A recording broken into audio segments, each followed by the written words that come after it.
When chaos hits and doubt creeps in, what truly keeps you grounded? It's not luck or circumstance. It's the inner strength to stay calm and confident under pressure. That quiet force shapes your decisions, reactions, and ultimately your success. In a world that challenges you daily, cultivating a resilient mindset isn't optional, it's essential. Tap into the power within and learn how calm thinking can become your greatest advantage in any storm.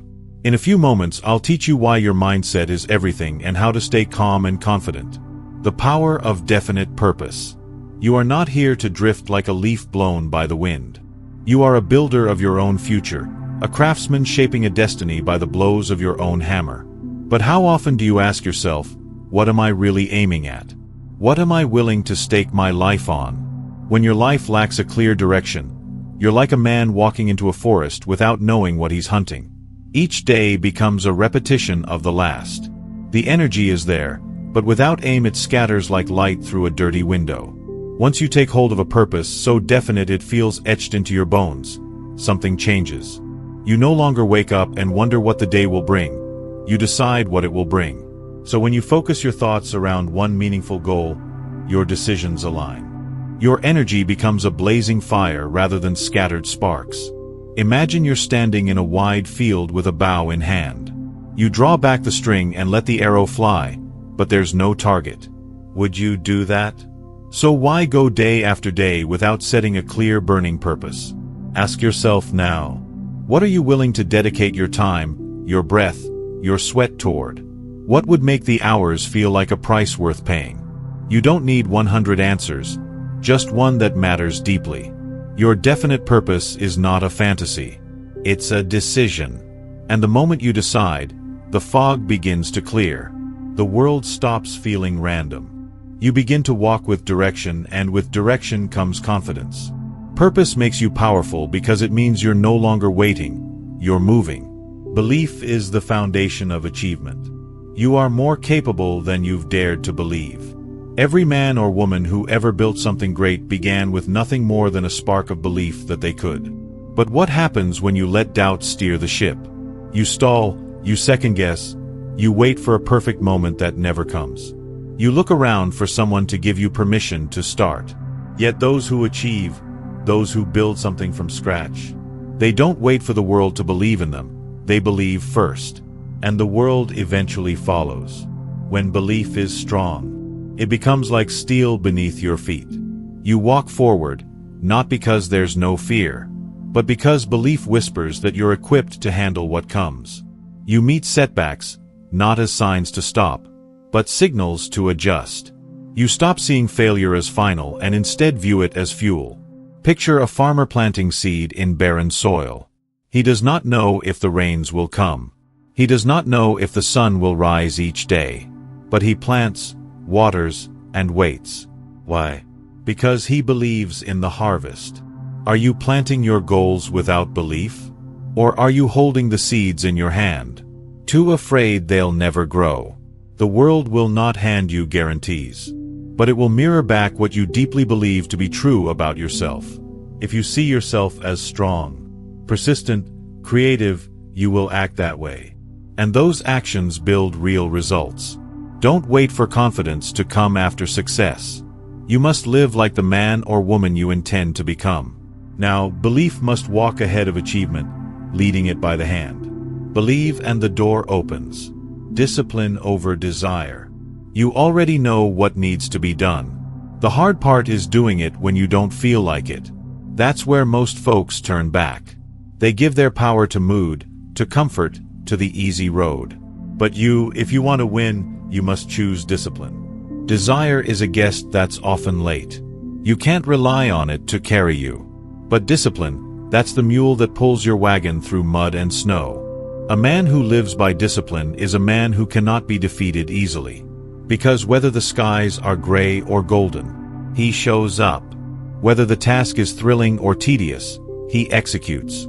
That's real freedom. Not doing whatever you want, but doing what's necessary, no matter how you feel. Imagine a blacksmith forging a blade. He cannot skip a step. He must heat the metal, hammer it, fold it, and do it again. He cannot say, I don't feel like shaping steel today. Because without the process, the blade is weak. Are you shaping your life like that? Are you consistent, even when it's dull or painful? Or do you only act when the mood is right? Discipline means doing what needs to be done. Even when the fire's gone cold, it means making a decision once and then honoring it daily without negotiation. That's how great work is built. That's how character is formed. That's how confidence grows. Not from passion, but from persistence. The truth is, discipline doesn't limit you. It liberates you. It hands you the power to decide, to move, to succeed on your terms. The value of persistence through adversity. Every man meets resistance. That is life's way of asking, do you really want this? And your answer is given not in words, but in whether or not you keep going. The question comes disguised in 1,000 forms. It arrives as the rejection letter that lands in your inbox after months of hope. It appears as the friend who turns away when you need them most. It whispers through the voices of critics who mock your dreams and the inner voice that questions your worth. Life doesn't ask this question once. It asks it repeatedly, relentlessly, until you either prove your commitment or surrender your vision. You may face delays, disappointment, betrayal, even ridicule. But if your vision is clear and your desire is real, you will outlast them. You will move through storm after storm with a quiet fire inside. This fire isn't the dramatic blaze of initial enthusiasm that burns bright and fast. It's the steady ember that glows in darkness. The warmth that sustains you when everything else grows cold. Too many give up after one setback. They interpret difficulty as defeat, but adversity is not a signal to stop. It's a mirror. It reflects the depths of your determination. When you face resistance, you're not being punished or singled out for suffering. You're being tested. The universe is checking your credentials, examining whether you possess the fortitude to handle what you're asking for. Think of a river cutting through rock. It doesn't stop because the stone is hard. It persists, drop by drop, year after year. And in time it carves canyons. That is the power of steady, unrelenting action. The river doesn't rage against the rock or curse its hardness. It simply continues its work, patient and persistent until the impossible becomes inevitable. Imagine building something with your hands. Sweat, dripping, muscles aching, day after day. Others pass by, shake their heads and say, "Why are you wasting your time?" But you see something they don't, a vision. And if you hold on, eventually they see it too. The cathedral builder works stone by stone, knowing he may never see the finished spire. The entrepreneur fails and rebuilds, driven by a future only he can imagine. The artist creates in solitude, painting dreams that others will one day call masterpieces. What are you building that's worth this struggle? What would you regret walking away from? These questions cut to the core of purpose, to the difference between mere wanting and true calling. When you find something worth persistent effort, you discover that resistance becomes fuel rather than obstacle. Adversity isn't your enemy, it's your instructor. It teaches you endurance when comfort would make you soft. It teaches you creativity when the easy path disappears. It teaches you strength when weakness would be simpler. But only if you stay in the room long enough to learn. Only if you choose to see setbacks as curriculum rather than condemnation. Keep showing up. Keep trying even if the pace is slow, because persistence turns dreams into reality. Stone into monuments and you from ordinary to unstoppable. Fear is a servant, not a master. You felt it before, tight chest, racing thoughts, second-guessing everything you once believed you could do. That familiar weight settles in your stomach like a stone, and suddenly the world feels too big, too dangerous, too uncertain. Your hands might shake slightly, your breathing becomes shallow, and every instinct screams at you to retreat to find safety in the familiar corners of your comfort zone. That's fear, and it will visit you often. Sometimes arriving unannounced like an unwelcome guest who overstays their welcome. But what matters is not whether it arrives, because will, as shortly as the sun rises each morning. It's whether you let it stay. Fear has a way of making itself comfortable in your mind, spreading its belongings across every surface of your consciousness until it feels like a permanent resident. It whispers stories about all the things that could go wrong, paints vivid pictures of failure and embarrassment, and slowly convinces you that staying small is the only sensible choice.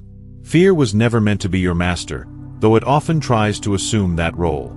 It's a signal, nothing more and nothing less, an alarm bell that sounds when you're approaching something significant, something that has the power to change you. A servant telling you this matters. When you understand this fundamental truth, fear begins to lose its grip on you. Instead of being paralyzed by its presence, you can learn to interpret its message and respond accordingly. The strongest people you know aren't fearless. That's a myth we tell ourselves about heroes and leaders. They simply know how to use their fear as fuel rather than letting it become a wall. They examine it like a curious scientist studying a specimen, asking questions instead of accepting its pronouncements as truth. They talk back to it, challenging its assumptions and demanding evidence for its claims. Most importantly, they move anyway, carrying their fear with them like a traveling companion rather than treating it as an immovable obstacle. Think of a man standing before a great river. Its water is stretching endlessly toward the horizon. The current is strong, the depths unknown, and the other side seems impossibly far away. The water is cold enough to steal your breath, wide enough to swallow your courage, and mysterious enough to house 1,000 imagined dangers. Fear says, stay here where it's safe. You know this ground beneath your feet. You understand the rules of this side. But courage says something different entirely. Swim and see what's on the other side. What river are you standing before right now? What idea, action, or change? Are you delaying because fear has told you stories that aren't true? Perhaps it's the business you want to start, the relationship you want to pursue, the creative project that keeps calling to you in quiet moments. Maybe it's a conversation you need to have, a boundary you need to set, or a dream you've been carrying for years but never dared to pursue. Fear tells you you're not ready, that you need more preparation, more certainty, more guarantees. It insists you'll fail spectacularly, that others will judge you harshly, that the risk is too great for the potential reward. But none of that is written in stone. You decide the outcome through your choices, your persistence, and your willingness to learn from whatever happens. Use fear as your compass, not your cage. Let it point you toward what matters most in your life. Where the fear is strongest, there too is your greatest potential for growth, for impact, for becoming who you're meant to be. The things that scare you most are often the things that will transform you most completely. You don't need to erase fear. That's neither possible nor desirable. You need to stop bowing to it, stop treating it as the ultimate authority on what you should or shouldn't do. Fear isn't your enemy. It's your test, your chance to prove to yourself that you're capable of more than you imagined. Character over reputation. There will always be whispers in the coffee shops downtown, at the church social after Sunday service, across the back fence while hanging laundry on the line. People who misunderstand you, who look at your choices through the lens of their own limited experience. They'll misjudge your motives, creating stories about why you do what you do based on gossip passed from neighbor to neighbor, like a game of telephone. Some will praise you too highly, putting you on a pedestal you never asked to climb, while others will tear you down unfairly, finding fault where none exists simply because it makes them feel better about their own shortcomings. But you must decide, here and now, what will guide your steps through this life. Will you chase reputation or build character? This choice will shape every decision you make, every relationship you form, every moment when you stand at the crossroads between what's easy and what's right. Reputation is what others think of you, a collection of opinions, assumptions, and half-truths that shift like sand in the wind. It's built on appearances, on the stories people tell about you at dinner parties and community meetings. Character, however, is who you are when no one is watching, when there's no audience to impress, no cameras rolling, no one keeping score. It's the person you become in the quiet moments of your life when you're alone, with your conscience and your choices. One fades like yesterday's newspaper headlines, the other lasts like the foundation stones of a well-built house, growing stronger with time and weathering every storm. If you let your worth rise and fall with public opinion, You'll become like a weather vane on the old Miller farm, spinning endlessly with every change in the wind. Never rooted, never steady, never truly knowing which direction you're meant to face. You'll find yourself constantly adjusting your behavior based on who's watching, saying different things to different people, becoming a chameleon who changes colors so often that you forget your true hue. But when your decisions come from your values, not from the promise of applause or the fear of criticism, you find something precious and rare. Peace, not the temporary satisfaction of being liked, but the deep abiding peace that comes from knowing you've been true to self and to what you believe is right. Think of the great oak tree that stands in the town square. The one that's weathered decades of storms and seasons. Above ground, it may look impressive with its broad trunk and spreading branches that provide shade for summer picnics and shelter for winter birds.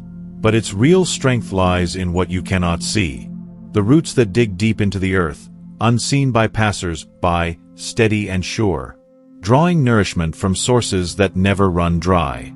Are your choices guided by what's right or merely by what looks right to the crowd?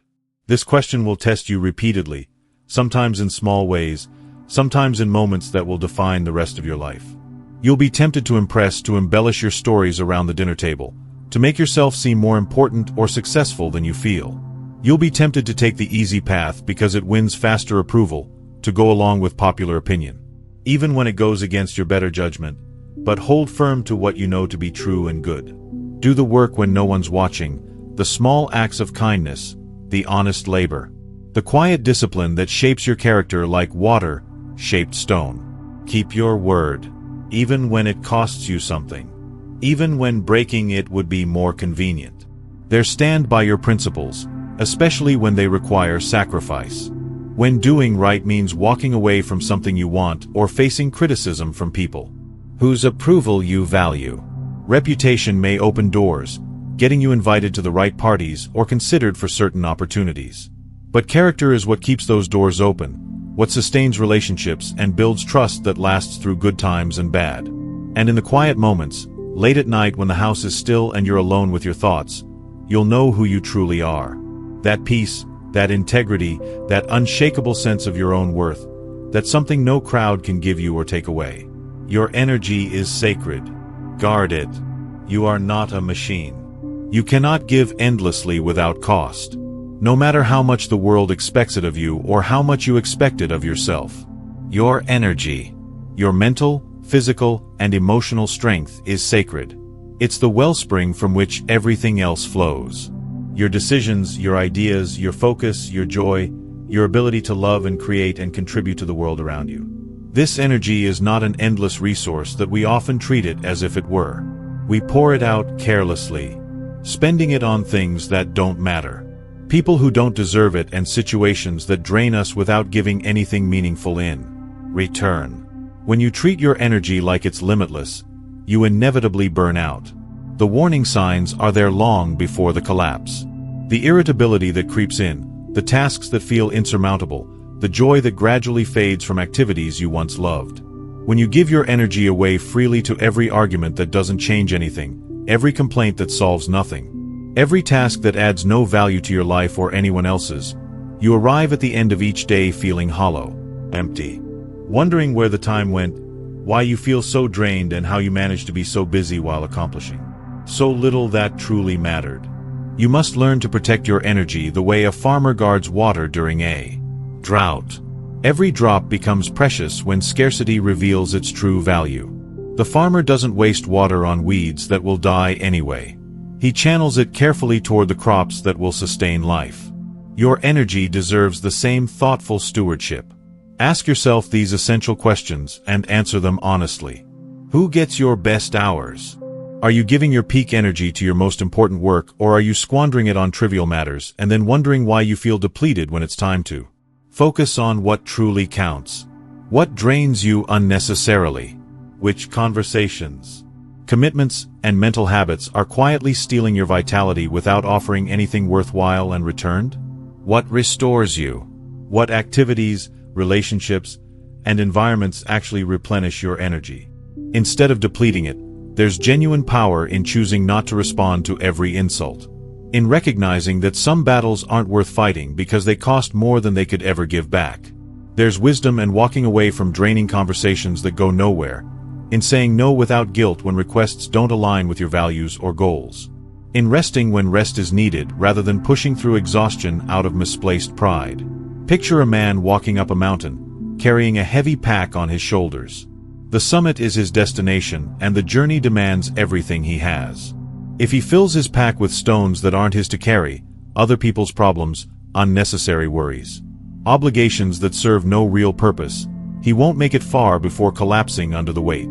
The wise traveler carries only what belongs to him, what serves his journey, what helps him reach his destination. You carry your own weight in this life, and that's enough. That's more than enough. What have you been carrying that doesn't belong to you? What emotional baggage? What other people's expectations? What outdated beliefs about who you should be or what you should do? These invisible burdens weigh you down more than any physical load ever could. Protect your energy, not because you're fragile, you're stronger than you know, but because your mission requires clarity and strength. The work you're called to do, the relationships that matter most, the contributions you want to make to the world. All of these require your best self, not whatever's left over after you've given everything away. Save your best for what matters most. Stop spending your prime energy on secondary concerns while your primary purposes go unfunded. You have a fire within you, a unique flame that burns with your particular combination of passion, purpose, and potential.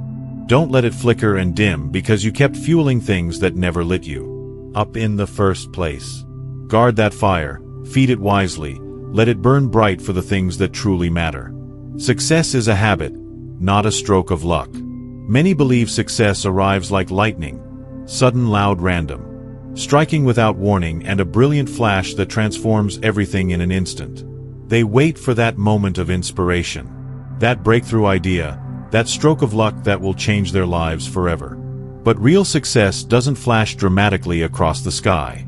It builds quietly, daily through the unglamorous, often invisible work of habit. Success is not an event, but a process, not a destination, but a journey of small steps taken consistently over time. It's built in the early morning hours when the world is still sleeping, in the late evening moments when others have given up for the day, in the countless ordinary minutes when no one is watching and no one is cheering. You don't rise by accident. You don't stumble into achievement or fall backward into excellence.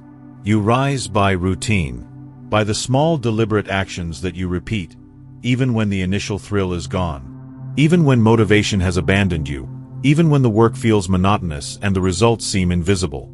The successful person wakes before the world expects him to, not because he enjoys the early hour, but because he understands that success is claimed in the margins of life, in the time most people surrender to sleep or comfort.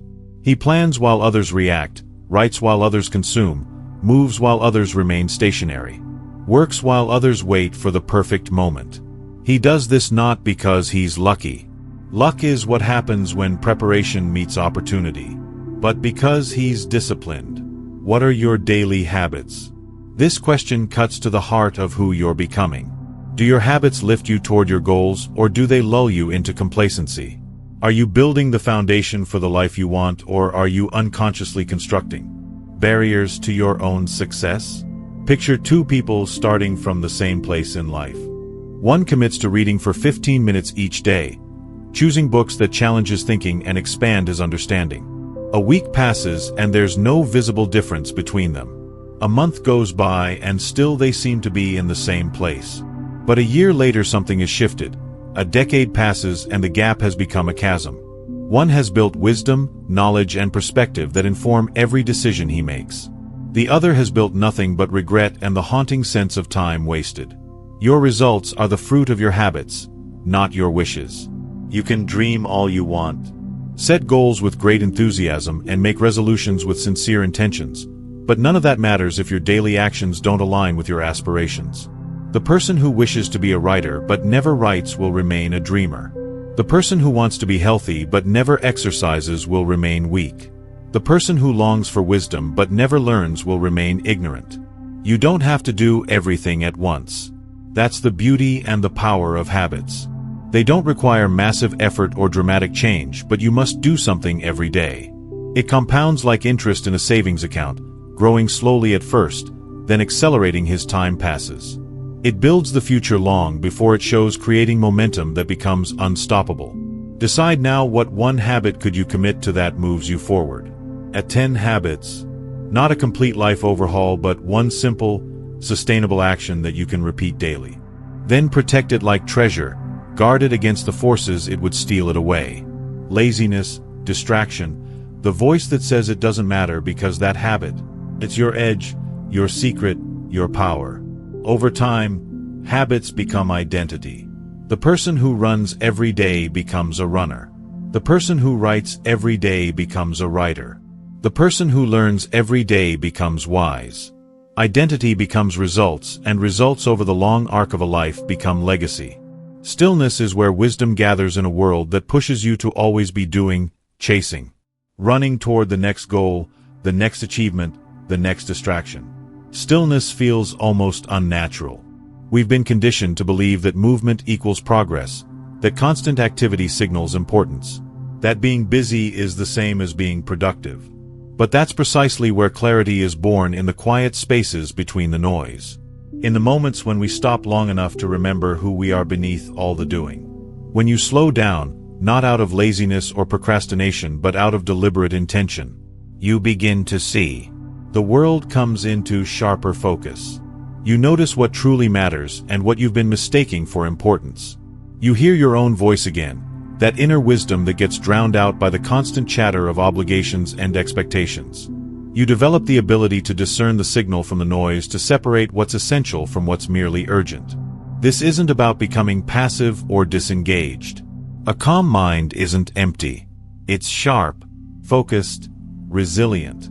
It's the difference between reacting impulsively to every stimulus and responding thoughtfully to what actually requires your attention. It's the difference between panic and poise, between being driven by circumstances and being guided by purpose. Imagine walking through a field shrouded in thick fog where visibility is limited and every step feels uncertain. If you run too fast, desperate to reach your destination, you stumble over obstacles you can't see.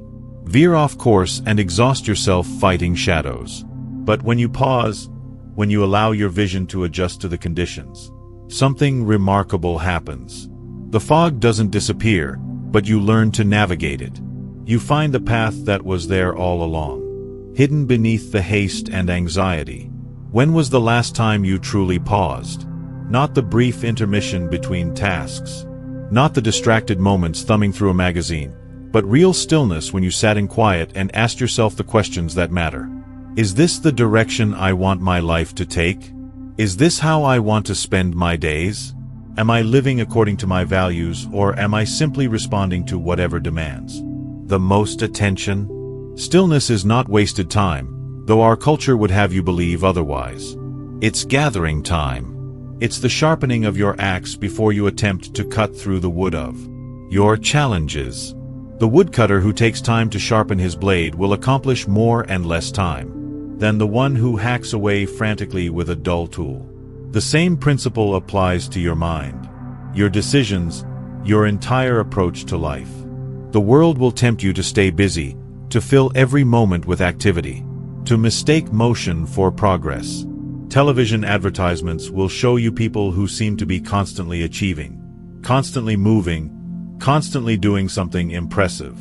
Newspapers will fill your mind with urgent matters that demand immediate attention.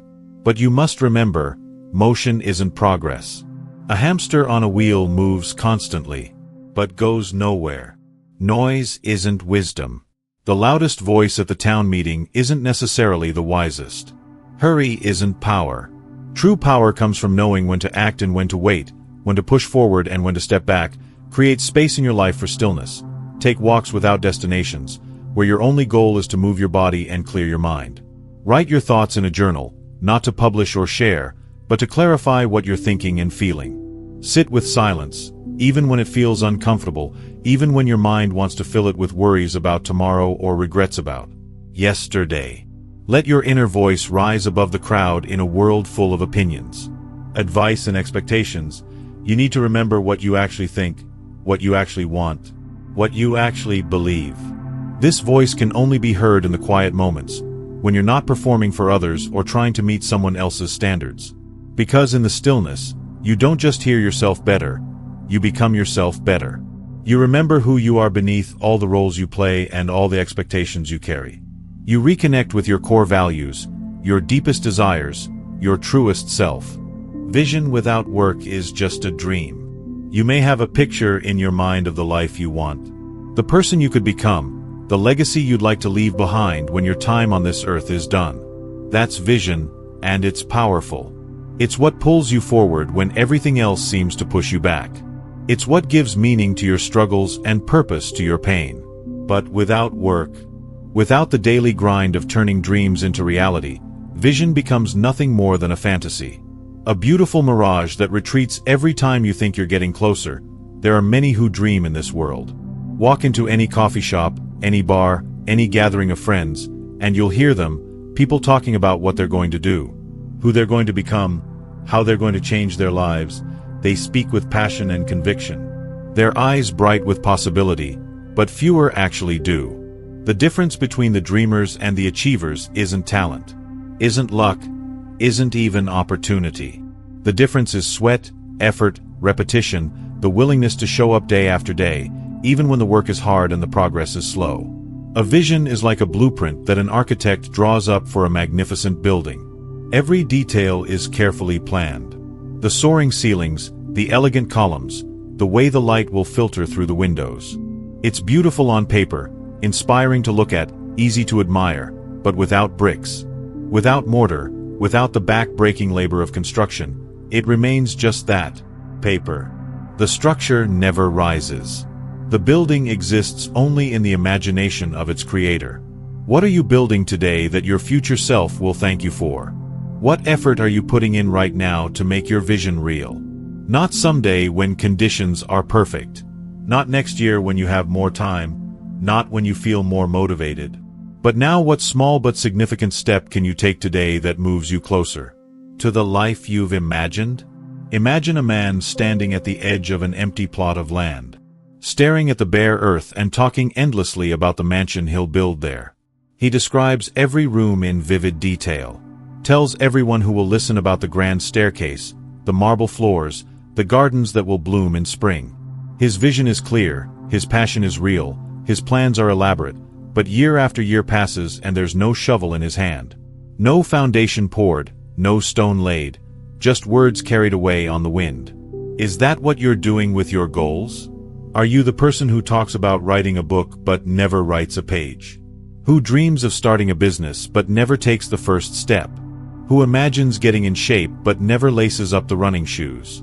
Are you living in the comfortable space of potential where everything is possible because nothing has been tested against reality? It's not enough to imagine, no matter how vivid your imagination or how noble your intention. You must move every day, even when you're tired from the demands of life. Even when progress feels impossibly slow, even when doubt creeps in and whispers that your dreams are too big, too ambitious, too unlikely, because vision with action is a force that can move mountains, change lives, and transform the world. But vision without action is a ghost, ethereal, insubstantial, ultimately powerless. You don't have to get it all right today. Perfection isn't the standard, and you don't need to have all the answers before you begin, but you do have to get to work. You have to pick up the tools, roll up your sleeves, and start building something real.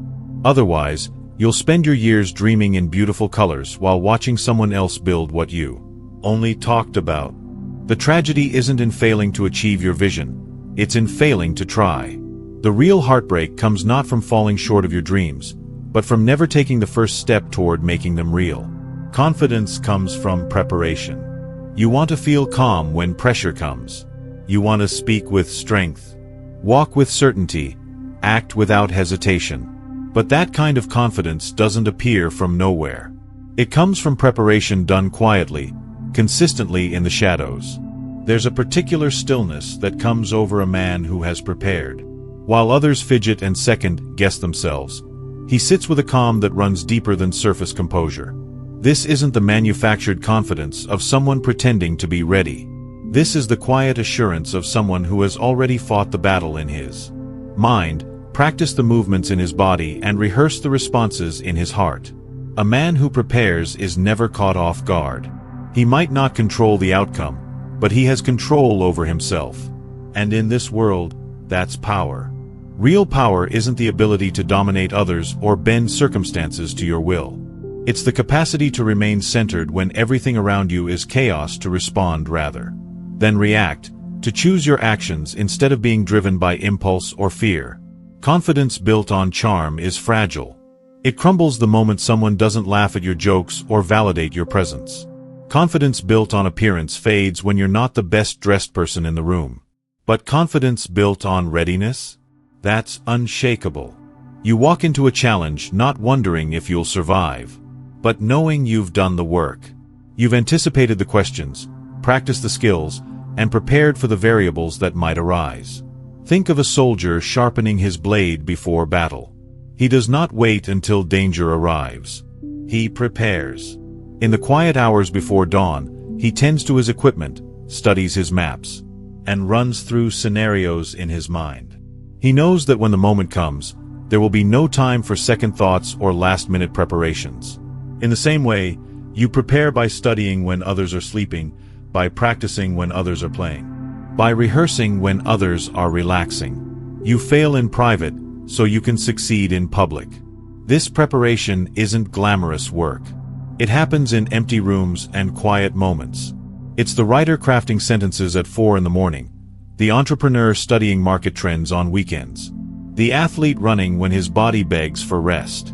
It's the 1,000 small acts of discipline that no one sees, but everyone eventually benefits from. What are you doing today that's quietly preparing you for what you say you want? Are you reading the books that will expand your mind? Are you practicing the skills that will serve your ambitions? Are you building the habits that will sustain you under pressure? Or are you waiting for readiness to arrive like a gift from the universe? Don't wish for confidence, earn it. Don't wish for peace, create it. It begins with deliberate effort. Each day laying brick upon brick.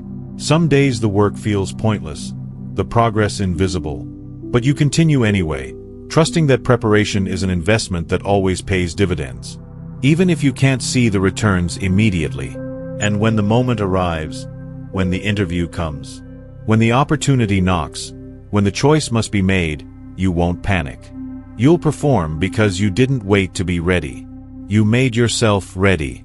In that moment, all the quiet hours of preparation will speak louder than any words you could say. Self-control is inner power. You can't lead your life if you can't lead yourself. The moment you hand your emotions or reins, you lose direction. You snap in anger, drown in doubt, spiral in fear. Why? Because you've forgotten that you are the one who gets to steer. The illusion of powerlessness is seductive. It whispers that your emotions are natural forces beyond your control. That anger is justified. That fear is protective. That impulse is honest. But this is a lie that keeps you small. Your emotions are not your master. They are information. They tell you something is happening, but they don't get to decide what you do about it. Self-control is your strongest defense against the chaos of the world. It's not about being cold or distant.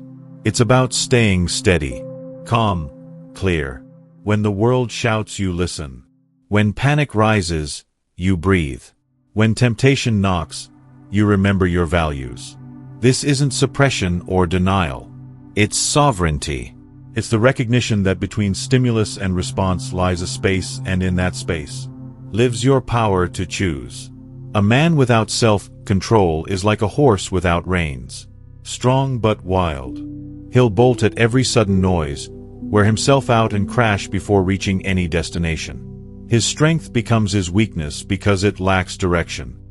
He might be capable of great things, but he'll never achieve them because he can't harness his own power. He reacts to everything and responds to nothing, driven by whatever emotion happens to be strongest in the moment. Now think, how many decisions have you made because you were too angry, too tired, too tempted? Did they serve you? Or did they only lead you back to regret? The purchase made in weakness that emptied your savings. The words spoken in hurt that can never be taken back. These moments reveal the true cost of emotional leadership. It's expensive, and the price is always paid in the future. Every time you resist a harmful urge, every time you respond instead of react, you strengthen a muscle more important than any other: your will. This muscle grows not through grand gestures, but through small acts of resistance. It's strengthened when you choose the difficult conversation over comfortable silence. When you stay present with discomfort instead of reaching for discomfort. When you pause before speaking words that want to escape in heat. What if you could pause before speaking in frustration? What if you could sit with discomfort instead of running from it? These aren't impossible dreams.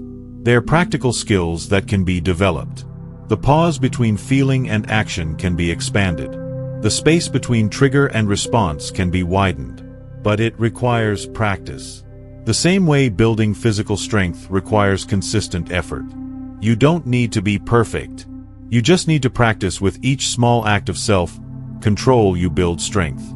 Quietly, gradually, until the storms of life come and you, unshaken, remain centered. Others may lose their heads, but you keep yours.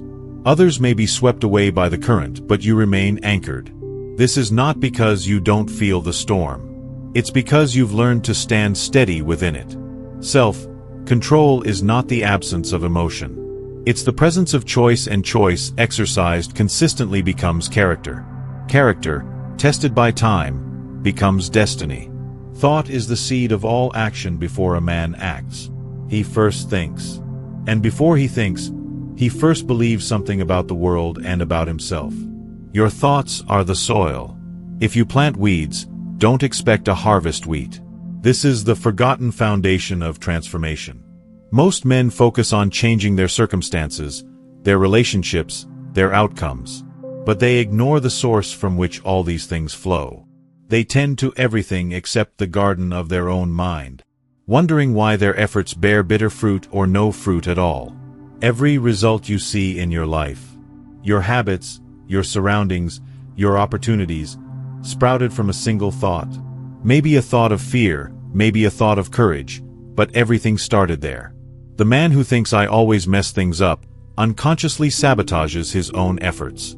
The man who thinks I can learn anything approaches challenges with curiosity instead of dread. Both thoughts require the same mental energy, but they create entirely different worlds. When you neglect the quality of your thinking, you invite chaos. Your mind becomes a wild garden where every seed that blows and takes root out grows beside determination. Fear crowds out faith. Self-criticism chokes gratitude. But when you choose your thoughts like a farmer chooses seed, carefully and with purpose, you begin to harvest a life of your choosing. The process isn't mystical, it's agricultural. A farmer doesn't plant corn by accident and then act surprised when corn grows. He selects his seeds. They earn it through the quiet consistency of their character. A humble person listens more than he speaks. He learns from all because he does not pretend to know everything. He works harder because he does not assume he deserves success, and he grows faster because he admits when he's wrong. This isn't self-diminishment. It's strategic wisdom. The humble person understands that every interaction is a chance to gain knowledge. Every mistake is a lesson, and every moment of not knowing is an opportunity to discover something new. You've seen men puff their chests, talk over others, try to win every room with noise. They interrupt conversations to insert their opinions. They name drop to establish credibility. They speak with certainty about things they barely understand. But deep down, you know that noise isn't strength. It's insecurity dressed up in ego. The loudest person in the room is often the most afraid of being ignored, the most desperate to prove their relevance. Now picture the opposite, a quiet man at work before dawn, putting in hours while others boast. He doesn't need to say what he's building. His results will say it for him. He asks questions without shame because he values learning over appearing smart. He gives credit to others because he knows success is rarely a solo achievement. He admits his mistakes quickly because he'd rather solve problems than protect his image. Are you open to correction? Can you learn from someone younger than you or less experienced? Do you ask questions without shame? These questions reveal the difference between false humility and genuine wisdom. False humility says, "I'm nothing." True humility says, "I'm always learning." False humility diminishes itself to gain sympathy. True humility positions itself to gain knowledge. Humility allows you to grow because it makes you teachable. It protects you from the arrogance that blinds men just before they fall. Pride creates blind spots. Areas where a man stops looking, stops questioning, stops improving. Humility keeps the eyes open and the mind flexible. It recognizes that today's expertise might be tomorrow's limitation. That the person you dismiss might hold the key to your next breakthrough. The humble person doesn't underestimate themselves. They accurately assess themselves. They know their strengths without needing to broadcast them. They acknowledge their weaknesses without being paralyzed by them. They understand that confidence and humility aren't opposites but partners, each making the others stronger. It is not thinking less of yourself. It's thinking clearly about yourself. You are always becoming. And those who remember that walk straighter last longer and rise farther. They walk straighter because they have nothing to prove and everything to learn. They last longer because they adapt instead of resist. They rise farther because they lift others as they climb, creating a network of support that carries them higher than any individual effort could achieve. In a world full of noise, humility is the quiet strength that endures. Courage is the price of progress. Nothing moves forward without courage. Not a business, not a dream, not a man. Courage is not loud. It's not reckless. It's a quiet decision that says, "I will do this even if I'm scared." The mythology of courage has confused us. We picture heroes charging into battle, delivering stirring speeches, making grand gestures that inspire multitudes, but real courage is far more intimate. It's the entrepreneur who quits his safe job to pursue an uncertain vision. It's the father who has the difficult conversation with his son. It's the man who chooses honesty when a lie would be easier. These moments happen in ordinary rooms, witnessed by no one, remembered by few, but they shape everything that follows. There will be moments where you feel frozen, where the cost of trying feels too high, where doubt sings louder than your reason. And in those moments, you must choose. The feeling of being frozen is familiar to every man who has ever attempted something meaningful. It's the paralysis that comes when possibility meets risk, when desire confronts uncertainty. Your mind will generate 1,000 reasons to wait to gather more information, to seek more preparation, but beneath all these reasonable delays lies a simple truth. You're scared. Will you step forward or stay behind? This is the question that defines trajectories. Not the big dramatic moments we imagine, but the small, private decisions we make when no one is watching. Progress does not reward comfort. It rewards boldness. It rewards the man who takes the step not because the path is certain, but because the goal is worth the risk. The world is designed to support those who move, who act, who try. Opportunities rarely come to the hesitant. They gravitate toward those who demonstrate they're willing to do something with them. Think of the first time you did something hard. Your hands may have trembled, your heart raised, but you did it. And what happened next? You changed. You saw yourself differently. You grew. That moment of action, despite fear, created a new version of yourself. The man who took the step was not the same man who stood at the threshold. Action transforms the actor. Regardless of the outcome, that is what courage buys you. Growth, respect, strength. Not just from others, but from yourself. Every act of courage deposits something valuable in the account of your character. It proves to you that you can do hard things. That fear is not your master. That you have more strength than you knew. Are you putting off a decision because fear is whispering? Are you waiting for permission to start something you already believe in? Permission rarely comes from outside. It must be granted from within. The world is not holding its breath, waiting for you to be ready. It's moving forward, creating opportunities for those willing to seize them. You do not need guarantees. You need movement. Even 1 inch forward is more than a mile of hesitation. Progress is not about giant leaps. It's about consistent steps taken despite uncertainty. The man who moves imperfectly is always ahead of the man who waits for perfection. The next step won't always be easy, but the man who acts, even shaking, is always ahead of the man who stands still. Patience builds what time alone cannot. You plant a seed, you water it. You don't shout at it to grow. You trust the process. That's patience. In our culture of instant gratification, where notifications arrive in milliseconds and success stories are condensed into viral moments, we've forgotten one of life's most fundamental truths. The best things take time. Real achievement isn't a sprint. It's a marathon run at a sustainable pace with faith that each step forward matters, even when the finish line seems impossibly distant. And in life, some of your greatest results won't come quickly. They will test you, delay you, frustrate you, and yet they will come. If you wait wisely, this is where most people stumble. They mistake the silence for failure, the delay for denial. You see, the apparent lack of progress is evidence that their efforts are worthless, that their dreams are foolish, that they should quit while they're behind. But what they don't understand is that growth often happens in the invisible moments, in the quiet spaces between effort and result, where transformation occurs beneath the surface. Patience is not sitting back and doing nothing. It's working steadily with calm faith, while time does its part. It's the blacksmith heating, folding, cooling, shaping day after day until the blade is ready. The blacksmith understands something profound about creation. You cannot rush the fundamental processes that create strength. The metal must be heated to the right temperature, folded at the precise moment, cooled for the proper duration. Each step serves a purpose, in skipping any of them results in weakness, brittleness, failure. The master craftsman knows that true quality emerges from the patient repetition of correct actions, performed with consistent excellence over time. The man who rushes the process ends up with a weak sword, a shallow foundation, a crooked frame. You can't cheat time, but you can partner with it. Consider the oak tree, which grows slowly but stands for centuries, versus the bamboo, which shoots up quickly but bends with every strong wind.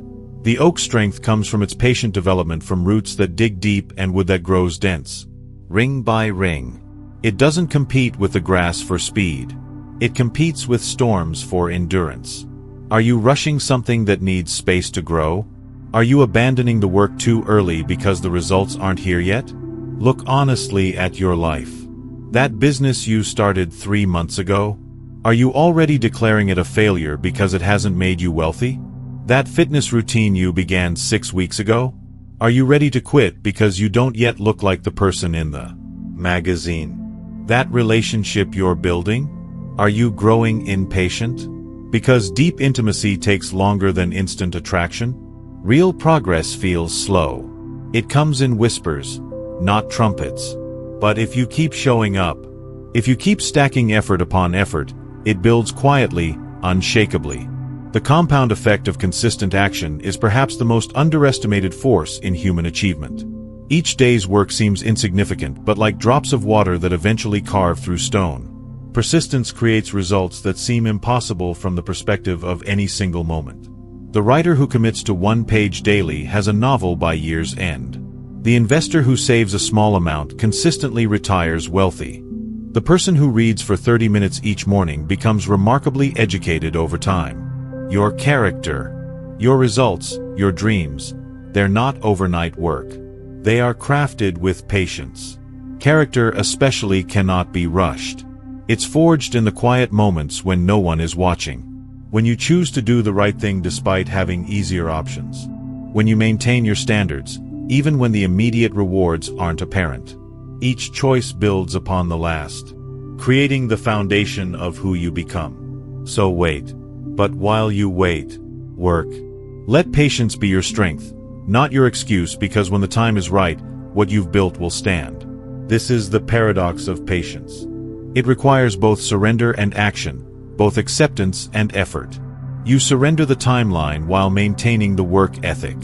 You accept that results will come in their own time while ensuring that when they do arrive, you've prepared yourself to receive them. Patient building creates structures that endure, achievements that satisfy, and character that sustains success when it finally arrives.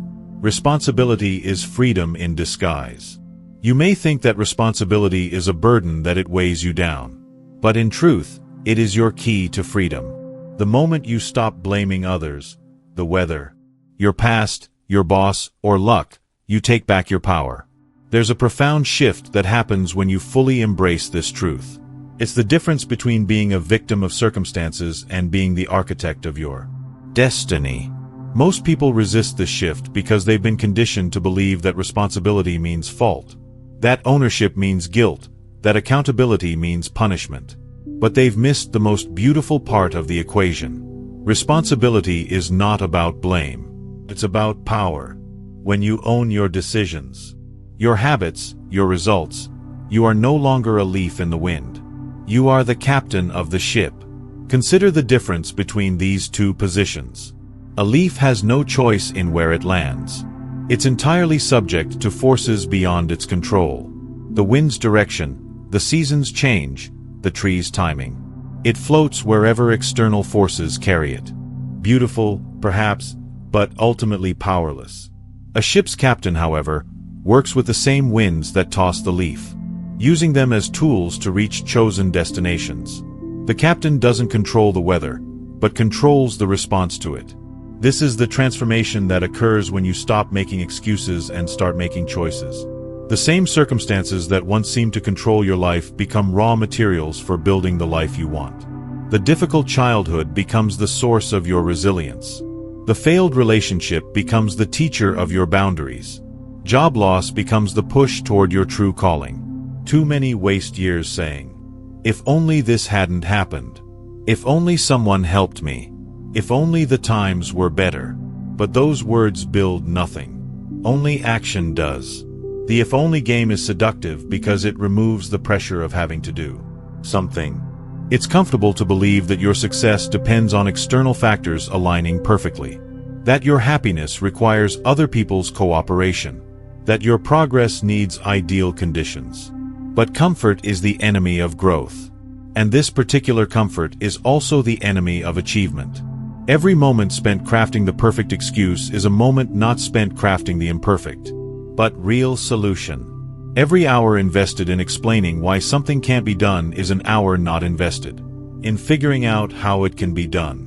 The energy you spend building cases for your limitations could be building the very capabilities that eliminate those limitations. You are where you are today because of the thoughts you've entertained and the choices you've made. That's not something to be ashamed of. That's something to be empowered by. This realization can be initially uncomfortable, even shocking. It means that your current situation, whatever it is largely the result of your own patterns of thinking and choosing.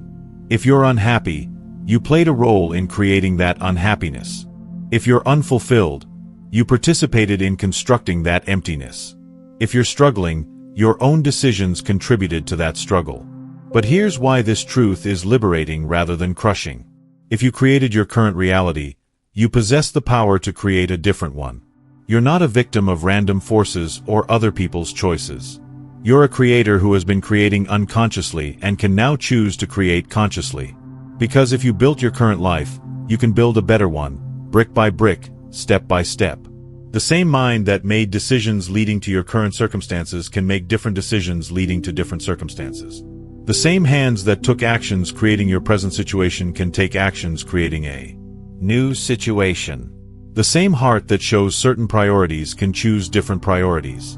This isn't about perfection or about having complete control over every outcome. It's about recognizing that within any situation you have choices about how to respond, how to interpret, how to move forward. Even when circumstances are genuinely difficult or unfair, you retain the power to choose your response, and that response shapes what happens next. Imagine you're handed a blank journal. No one else is allowed to write in it. Just you. Would you hand it back and say, "Write it for me"? Or would you take it, grab a pen, and begin shaping the story you truly want? Your life is that blank journal. Every day you're handed fresh pages. You can fill them with complaints about yesterday's entries. Or you can write new chapters that move the story in the direction you choose. You can focus on the mistakes from previous pages, or you can use those mistakes as plot points that make the hero's journey more compelling. Most people, when handed this journal, immediately start explaining why they can't write well, why they don't have good ideas, why someone else should help them, why the conditions aren't right for writing. But while they're explaining, the pages remain blank and time keeps turning them. What excuses are still holding you hostage? What truths are you avoiding? Take an honest inventory. Where are you still waiting for permission that only you can give yourself? Where are you still hoping for conditions that may never come? Where are you still blaming circumstances that you could influence or attitudes that you could change? The excuses feel protective, but they're actually prisons. They keep you safe from the risk of trying and failing, but they also keep you safe from the possibility of trying and succeeding. They shield you from disappointment, but they also shield you from achievement. Responsibility may look like pressure, but it is pure opportunity. The day you take full ownership is the day you stop waiting and start creating. This is the moment of transformation. When you stop asking life to accommodate you and start accommodating yourself to life's possibilities. When you stop demanding perfect conditions and start creating something meaningful with imperfect ones. When you stop being a passenger in your own existence and grab the wheel of your own destiny. The pressure you feel when you accept responsibility isn't the weight of burden. It's the weight of possibility. It's the gravitational pull of the life you could build if you stop making excuses and start making progress. Your environment shapes your mind. You are not just shaped by your thoughts, but also by where you spend your time and who you spend it with. The people you let near you, the conversations you allow, the books you read, the habits of your surroundings, all leave fingerprints on your thinking. We like to believe we're independent thinkers immune to outside influence, masters of our own mental domain, but this belief is both our greatest strength and our most dangerous blind spot. While we carefully monitor what we put into our bodies, we often pay little attention to what we allow into our minds. We examine the quality of our food, but ignore the mental nourishment we consume through our environment, relationships, and daily exposures. Your environment is a silent sculptor working on you every moment, chiseling away at your thoughts, beliefs, and possibilities. Unlike a traditional sculptor who works with hammer and chisel, your environment works with subtlety and repetition. A conversation here and influence there, or repeated exposure to certain attitudes, values, and expectations day by day. These small influences accumulate, shaping your mental landscape as surely as water shapes stone. If you walk through mud, your boots will show it. If you surround yourself with doubt, distraction, and complaint, your mind will absorb it. This isn't merely philosophical. It's how the mind actually works. Your thoughts are constantly adapting to their surroundings. The ideas you encounter most often, the emotions you experience regularly, the conversations you have repeatedly. These literally reshape your mental pattern. When you consistently expose yourself to negative thinking, your mind becomes more efficient at producing those same patterns. When you regularly engage with positive, growth-oriented influences, your mind develops stronger inclinations toward optimism and progress. Consider the person who spends their lunch breaks listening to colleagues complain about their supervisor, their evenings attending gatherings where conversation centers on gossip and grievances, and their leisure time reading publications that emphasize conflict and crisis. They may wonder why they feel anxious, pessimistic, or stuck, not realizing that their environment has been programming those very responses. Many underestimate the silent influence of environment. They say they want to grow, but remain among those who mock ambition. They say they want peace but live in constant noise. They say they want discipline but sit where laziness rules. This disconnect between stated desires and chosen environment is one of the most common reasons people fail to achieve their goals. They're fighting a battle on two fronts, trying to develop new habits while remaining in environments that reinforce old ones. It's like trying to eat wholesome meals while keeping your pantry stocked with sweets and treats, or attempting to quit drinking while spending evenings in taverns. The power of environment becomes clear when you examine successful people across different fields.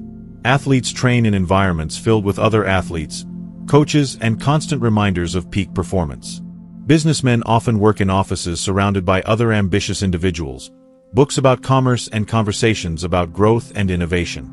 Artists create in studios that inspire creativity and surround themselves with other artists who understand and support their vision. They understand intuitively what observation has proven. Your environment doesn't just influence your behavior, it becomes part of your identity. When you're consistently surrounded by people who value growth, when your physical space reflects organization and intentionality, you begin to think in more organized and intentional ways. Imagine tending a garden, but every morning someone tramples over it. Would you keep planting in the same soil? Or would you fence it off? Protect it? Choose carefully who walks among the rows. Your mind is that garden. Every thought you want to cultivate, every dream you want to nurture, every positive habit you want to grow.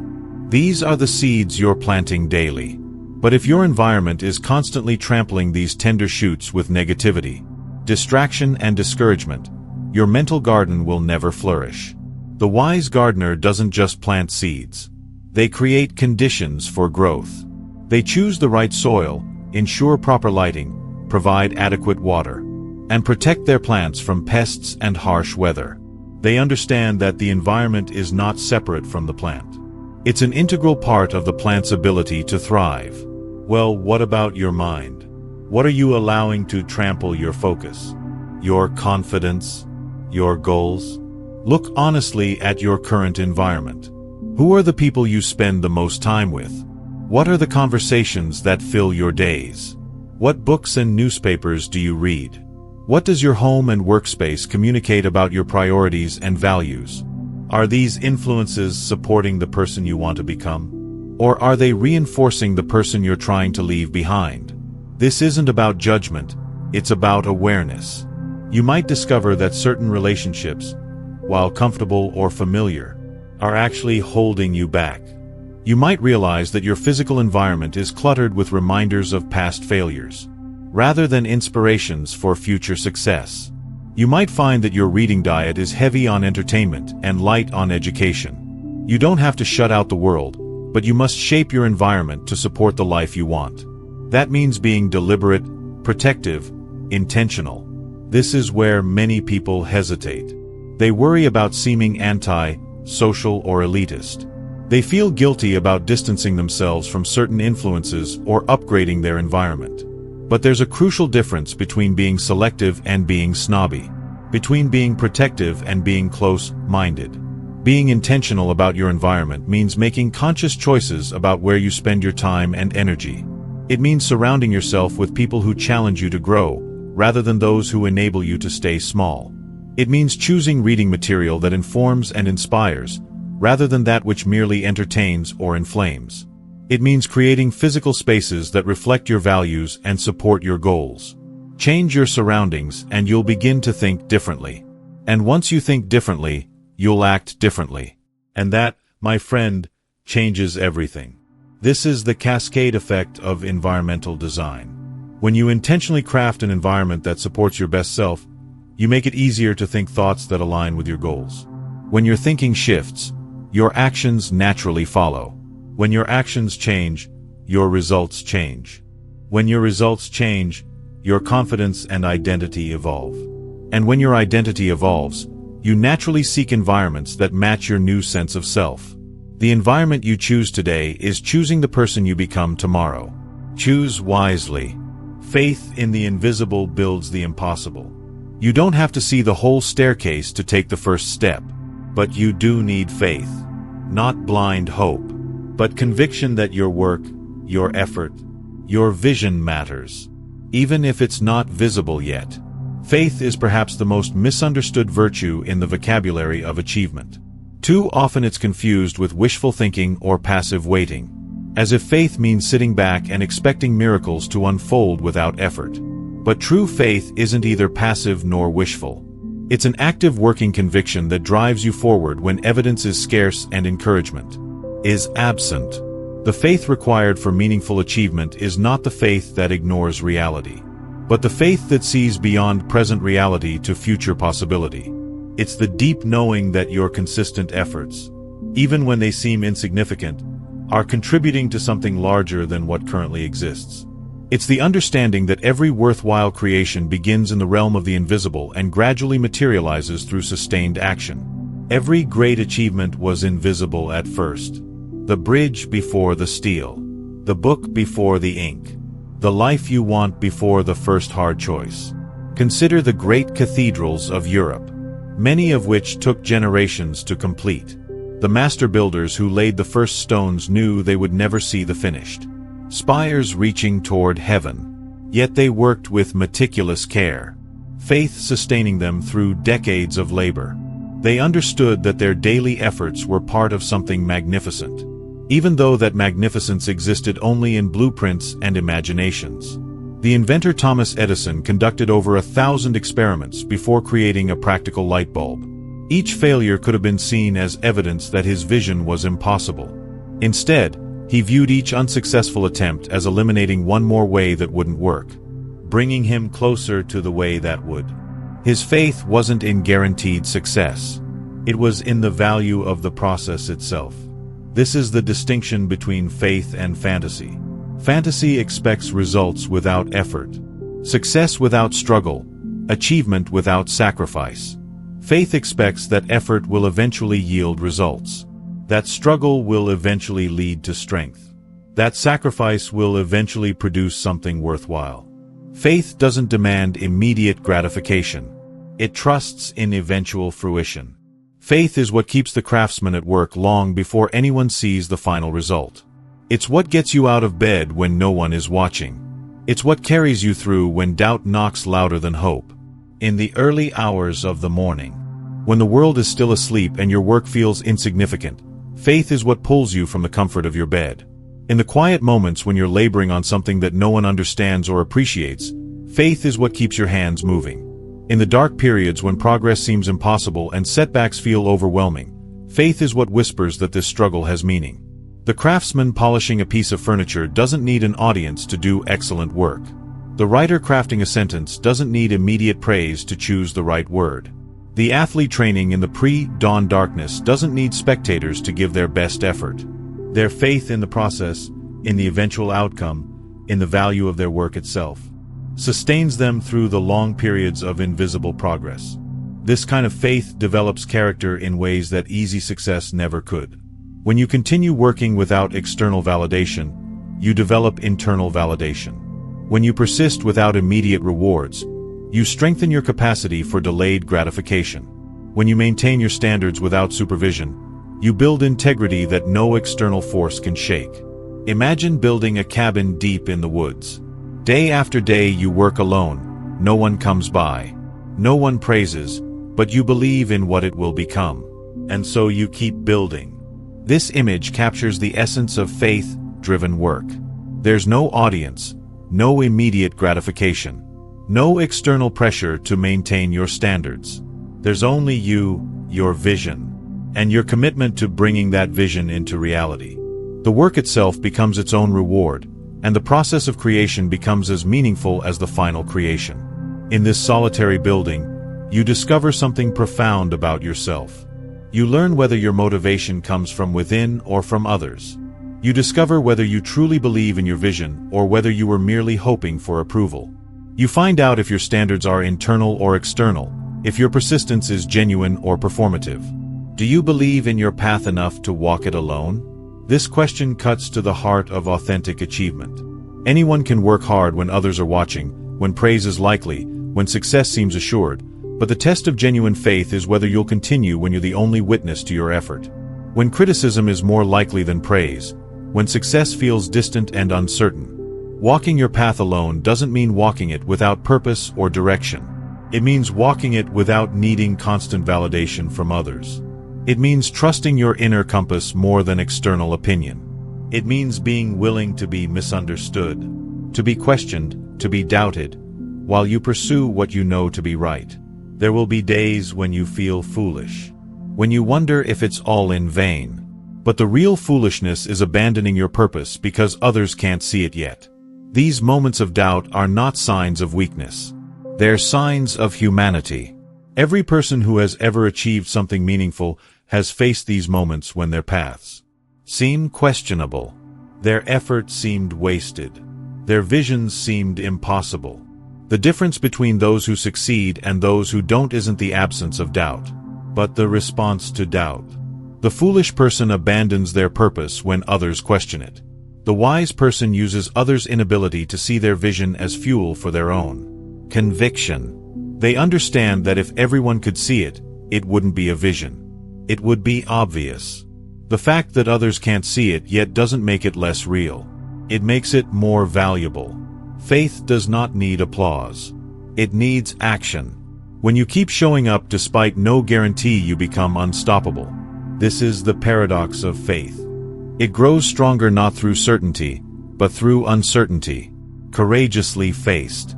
Each time you take action without guarantee, you strengthen your capacity for faith. Each time you choose to continue despite lack of evidence, you build evidence of your own character. Each time you show up when you don't feel like it, you prove to yourself that your commitment runs deeper than your emotions. The unstoppable person isn't the one who never faces obstacles. It's the one who has learned to move through obstacles with faith intact. They've discovered that external circumstances don't determine internal commitment. They've learned that their ability to continue doesn't depend on conditions being favorable, but on their faith being active.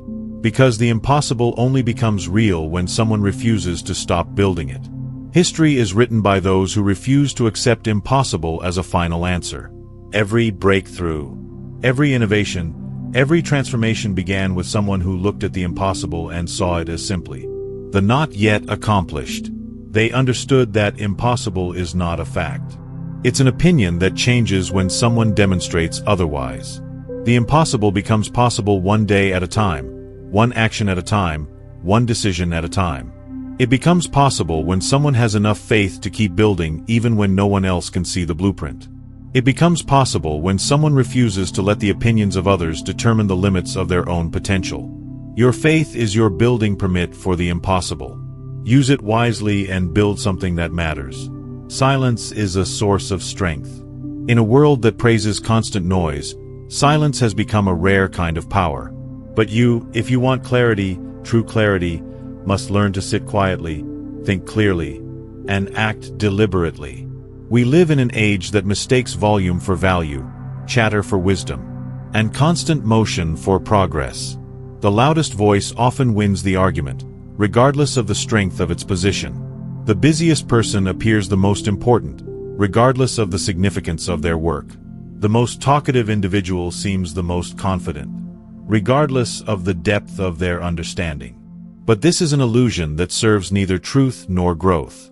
In this cacophony of competing voices and endless distractions, silence has become not just rare, but revolutionary. To choose silence in a world obsessed with noise is to choose depth over surface, quality over quantity, substance over spectacle. It's to recognize that the most profound truths often emerge not from the loudest proclamations, but from the quietest contemplations. Many speak to fill the space. They rush into noise because they fear what silence might reveal. But silence is not emptiness. It is space for thought, for insight, for truth. The fear of silence runs deeper than most realize. It's not just the discomfort of quiet moments.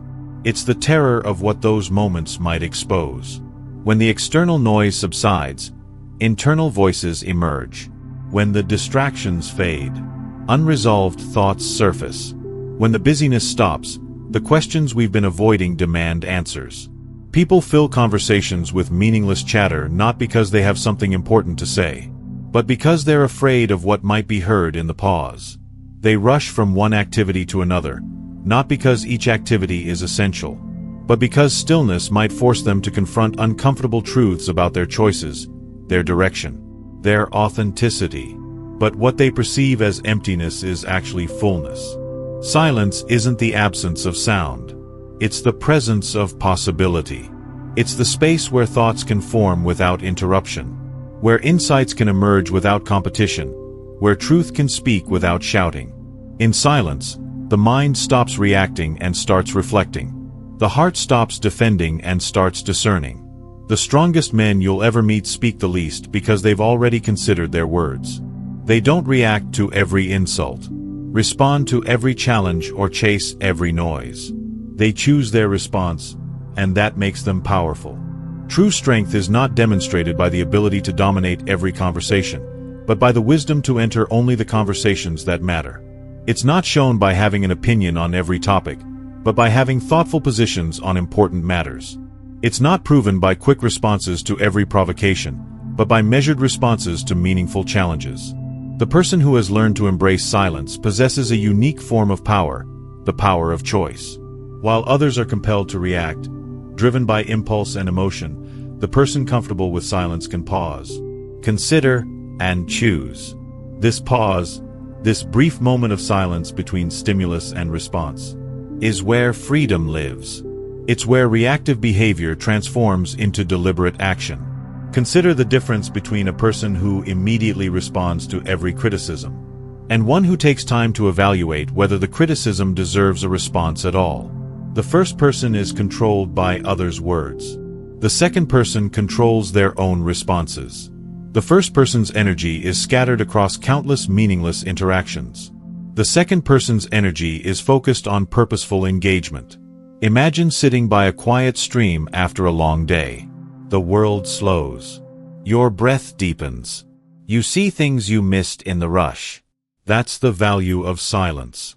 This image captures something essential about the restorative power of stillness. By the stream, your nervous system settles into a natural rhythm. Your mind stops racing and starts observing. Your perspective shifts from the frantic urgency of immediate concerns to the broader context of life's deeper pattern. In this state of quiet observation, you notice things that constant motion obscures. You see the interconnections between your choices and their consequences. You recognize patterns in your behavior that busyness had hidden. You identify priorities that noise had confused. You remember values that distraction had obscured. This isn't laziness or escapism. It's essential maintenance for the human spirit. Just as muscles need rest between workouts to grow stronger, the mind needs silence between stimulation to think clearer. Just as soil needs to lie fallow between crops to restore its nutrients, consciousness needs periods of stillness to restore its clarity. When was the last time you sat with your thoughts and really listened? Not to the world, not to distraction, just to you. This question reveals how foreign the concept of inter-listening has become. We've become experts at listening to others' opinions, following others' directions, consuming others' content. But we've lost the ability to tune into our own inner voice, to hear our own wisdom, to trust our own instincts. The practice of listening to yourself is not narcissistic. It's necessary. It's the only way to discover what you truly believe beneath the layers of what you've been told to believe. It's the only way to identify what you actually want beyond what you've been convinced you should want. It's the only way to understand what you're called to do beyond what you've been pressured to do. This inner listening requires more than just quiet time. It requires honest attention. It means sitting with uncomfortable thoughts without immediately trying to fix them. It means acknowledging fears without immediately trying to overcome them. It means recognizing desires without immediately judging them. It means being present to your own experience without immediately trying to change it. The answers you seek often come when the noise fades. That's when your values rise to the surface. Your direction becomes clearer and your actions gain purpose. In the silence, priorities sort themselves naturally. The urgent reveals itself as often unimportant. The important reveals itself as rarely urgent. The essential emerges from the tangle of the optional. What you thought you needed to do separates from what you actually need to do. What you thought you wanted separates from what you actually want. This clarity doesn't come from thinking harder or trying more intensely. It comes from thinking less and being more. It comes from stopping the constant analysis and allowing natural wisdom to surface. It comes from trusting that beneath the noise of external demands and internal anxieties, there exists a deeper knowing that can guide you if you're quiet enough to hear. Values that have been buried under social expectations begin to resurface. Dreams that have been silenced by practical concerns begin to speak again. Convictions that have been weakened by others' doubts begin to strengthen. The person you truly are begins to emerge from beneath the person you've been told to be. Don't fear silence. Enter it. Protect it. Within it lies strength, vision, and calm. The invitation is not to escape the world, but to engage with it more skillfully. The goal is not to avoid noise forever, but to choose when to engage with it and when to step away from it. The purpose is not to become a hermit, but to become a person who acts from clarity rather than confusion, from purpose rather than pressure, from wisdom rather than impulse. Make silence your ally, not your enemy. Create spaces of quiet in your day, in your week, in your life. Protect these spaces as you would protect anything valuable. Use them not as escape from living, but as preparation for living well. In the sanctuary of stillness, you'll find not emptiness, but fullness. The fullness of your own authentic self, waiting to guide you toward the life you're meant to live. Time is the only true wealth. You can rebuild a business, you can earn back lost money, but time, once it's spent, it's gone. This truth sits at the heart of every meaningful decision you'll ever make. Money can be replaced, possessions can be repurchased, opportunities can resurface, relationships can be rebuilt. But the hours you spend today will never return. The minutes you use right now are gone forever, joined to the irreversible flow of moments that make up your existence. Understanding this reality changes everything. It transforms how you view your daily choices, your commitments, your relationships, and your goals. It shifts your perspective from abundance to scarcity regarding time, while simultaneously revealing abundance in what truly matters. When you grasp that time is your most precious resource, you begin to treat it with the reverence it deserves. That's why you must treat your time like gold dust, rare, valuable, and worth protecting. Gold dust doesn't get scattered carelessly. It doesn't get given away to anyone who asks. It doesn't get wasted on trivial purchases. Every grain is considered. Every portion is measured. Every use is deliberate. This is exactly how you should approach your time. Not as an endless resource to be spent freely, but as a finite treasure to be invested wisely. The analogy runs deeper than mere value. Gold dust is pure in its composition, concentrated in its worth. Your time, when used well, should be similarly pure and concentrated. Each hour should be focused. Each activity should serve a purpose. Each commitment should align with your deeper values and goals. Too many let time slip through their fingers like sand. They say yes to things that don't matter. They wait for better timing that never comes. They treat hours like pennies instead of currency. The tragedy of wasted time is not just in its loss, but in its invisibility. When you waste money, you notice it immediately. Your wallet is lighter. Your bank account is smaller. But when you waste time, the loss is subtle, almost imperceptible. Hours drift by in meaningless conversations, pointless activities, mindless entertainment. You don't feel poorer immediately, but you are profoundly so. This invisibility makes time's theft particularly insidious. It's easy to say yes to requests that seem small but accumulate into significant loss. It's tempting to wait for perfect conditions that never arrive while workable conditions pass by unused. It's comfortable to treat time as abundant because the depletion happens gradually, like water slowly draining from a vessel with an almost invisible leak. The person who treats hours like pennies will find themselves time poor despite having the same 24 hours as everyone else. They'll wonder why they never seem to have enough time for what matters while having spent countless hours on what doesn't. They'll feel busy, but unproductive, active, but directionless, engaged, but unfulfilled. But if you want to win, you must become rich in how you spend time. That means saying no more often. That means spending minutes like investments. Asking, will this give me a return in peace, growth, joy, or purpose? Becoming rich in how you spend time is fundamentally different from becoming rich in how much time you have.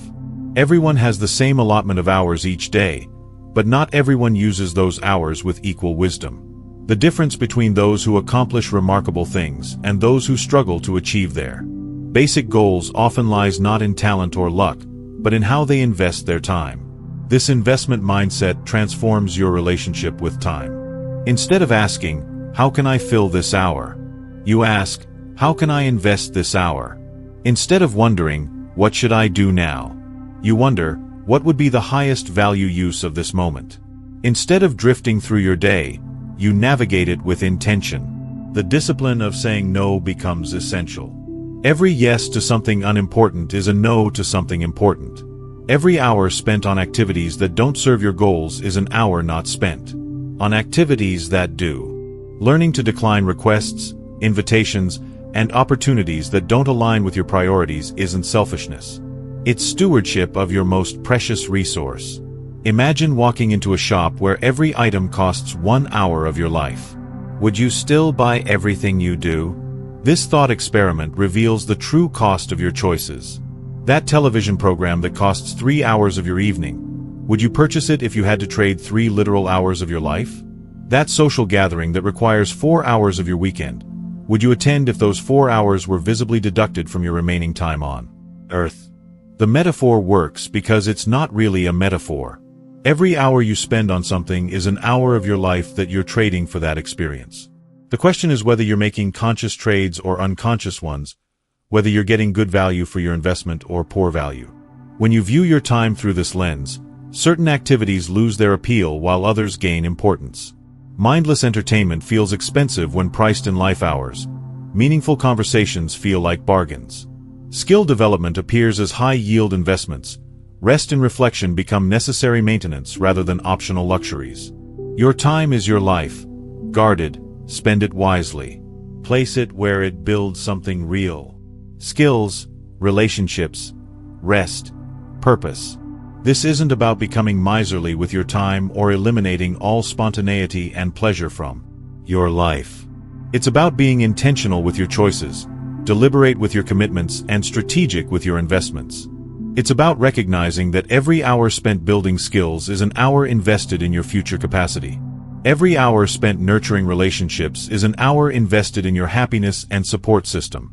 Every hour spent in genuine rest is an hour invested in your health and longevity. Every hour spent pursuing purpose is an hour invested in your fulfillment and meaning. The person who guards their time isn't selfish, they're responsible. They understand that by protecting their time, they're protecting their ability to contribute meaningfully to the world.